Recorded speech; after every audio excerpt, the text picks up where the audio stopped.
और इस वक्त हमारे 3 सहयोगी हमारे साथ जुड़ रहे हैं। अनुष्का इस वक्त हमारे साथ दिल्ली से जुड़ रही हैं, संदीप सिंह इस वक्त मनाली से हमारे साथ मौजूद हैं और मुंबई से रिपोर्ट कर रहे हैं नीलेश शुक्ला। सबसे पहले मनाली हम चलते हैं। संदीप, जरा वहां पर दिखाइए किस तरह का हाल इस वक्त पहाड़ों पर है।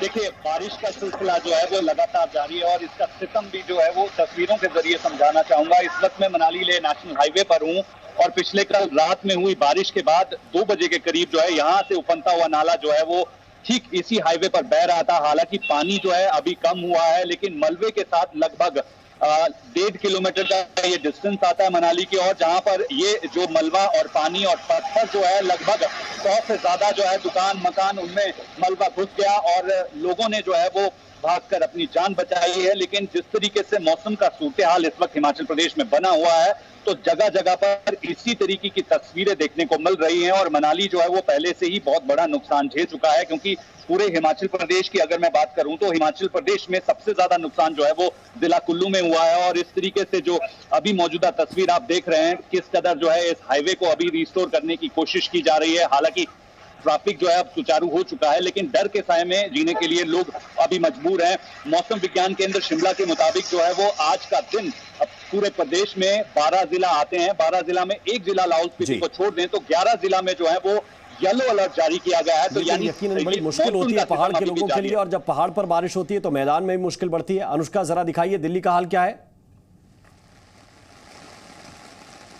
लगातार दिल्ली में यमुना का जो जलस्तर है वो बढ़ता जा रहा है। लोगों के लिए कहीं ना कहीं बड़ी समस्या है। एक बार मैं आपको दिखाना चाहूंगी, इस वक्त हम लोग दिल्ली के लोहा पुल के पास मौजूद हैं। आप पहले यमुना के जलस्तर पे एक बार नजर डालिए। आप देख सकते हैं किस तरीके से लगातार खतरे के निशान के ऊपर यमुना का जो जलस्तर है वो बहता नजर आ रहा है। रिसेंट अपडेट के मुताबिक यमुना का जो जलस्तर है वो अभी 205.98 मीटर आंका गया था, यानी कि खतरे के निशान से जो पानी है वो काफी ज्यादा ऊपर बह रहा है। साथ ही साथ मौसम विभाग ने येलो अलर्ट जारी किया है। दिल्ली में लगातार तेज बारिश जो है वो शुरू हुई है। आधे घंटे से दिल्ली में बारिश जो है वो होती नजर आ रही है। तो कहीं ना कहीं खतरा जो है वो बरकरार है। लगातार हो रही इस बारिश की वजह से बाढ़ का जो खतरा है वो कहीं ना कहीं फिर से एक बार दिल्ली में देखने को मिल सकता है। मौसम विभाग की तरफ अलर्ट जो है वो जताए गए हैं। यमुना के डूब क्षेत्र के आसपास रहने वाले जितने भी लोग हैं उनको इवैक्यूएट किया गया है। साथ ही साथ उनसे अपील किया गया है कि लगातार जिस तरीके से जलस्तर बढ़ रहा है यमुना के आसपास आने से बचें, क्योंकि आप देख सकते हैं साफ तौर पर लगातार बीते कुछ दिनों जहां पर हमने डाउनवर्ड ट्रेंड देखा था, वही ये ट्रेंड एक बार फिर से अपवर्ड की तरफ चला गया है। पहाड़ों में लगातार बारिश हो रही है।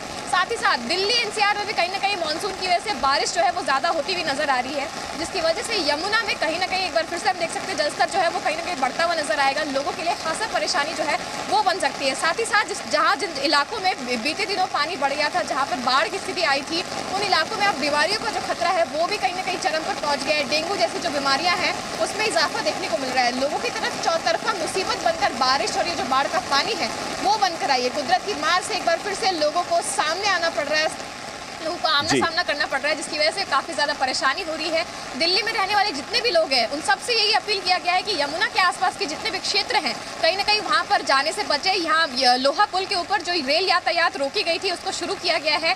प्रतिबंधित गति से अब यहाँ ट्रेन को गुजरने की अनुमति दी गई है। साथ ही साथ पुल के नीचे जो 2 पहियों और 4 पहियों के जाने की जो व्यवस्था है उसको वापस से चालू की गई है, ताकि ट्रैफिक पे इसका कम असर पड़े। ट्रैफिक एक तरफ जहाँ सुचारू तरीके से चलती हुई नजर आ रही है, तो वहीं दूसरी तरफ जितने भी लोग हैं जिनको यहाँ से इवैक्यूएट किया गया था, रेस्क्यू किया गया था, उनको रेस्क्यू रिलीफ कैंप में उनको सहारा दिया गया, उनको शरण दी गई है। उन लोगों के अकोमोडेशन का सरकार की तरफ से ध्यान रखा जा रहा है। बीते दिनों कुछ परेशानियां हुई थी, लेकिन लगातार प्रशासन जो है इस पूरी चीजों पर नजर बनाए रखे है। बिल्कुल अनुष्का, ये तस्वीर जो दिल्ली की देख रहे हैं, जाहिर बात है कि इसी तरह से बारिश होगी तो मुश्किलें और बढ़ेंगी। नीलेश इस वक्त हमारे साथ जुड़े हुए हैं।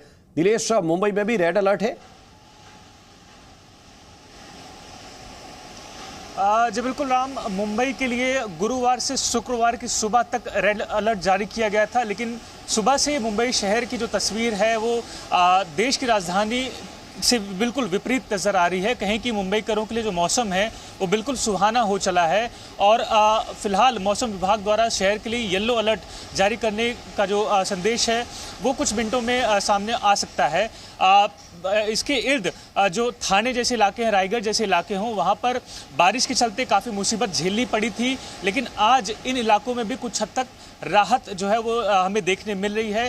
हालांकि रत्नागिरी और रायगढ़ के लिए आज ऑरेंज अलर्ट जारी किया गया है। साथ ही मुंबई से सटा जो ठाणे शहर है, वहाँ के लिए जो बच्चे हैं उनकी स्कूली छुट्टी अनाउंस कर दी गई है। लेकिन मुंबई की जो तस्वीर है वो फिलहाल कहीं की सुगम नजर आ रही है और यही कारण है कि अब जो पर्यटक है वो धीरे धीरे समुद्री इलाकों के इर्द गिर्द पहुंच रहे हैं। सुबह से करीबन 2 से 3 घंटे हो चले हैं कि अब मुंबई को बारिश नहीं देखने मिल रही है, यानी कि मौसम जो है वो मुंबई का सुबह हल्की बारिश हो रही थी, लेकिन अभी बिल्कुल मौसम खुला हुआ है, जैसा कि नीलेश वहां से रिपोर्ट कर रहे हैं। आप तीनों का बहुत बहुत शुक्रिया, बहुत बहुत धन्यवाद ये अपडेट अपनी अपनी जगह से हम तक पहुंचाने के लिए।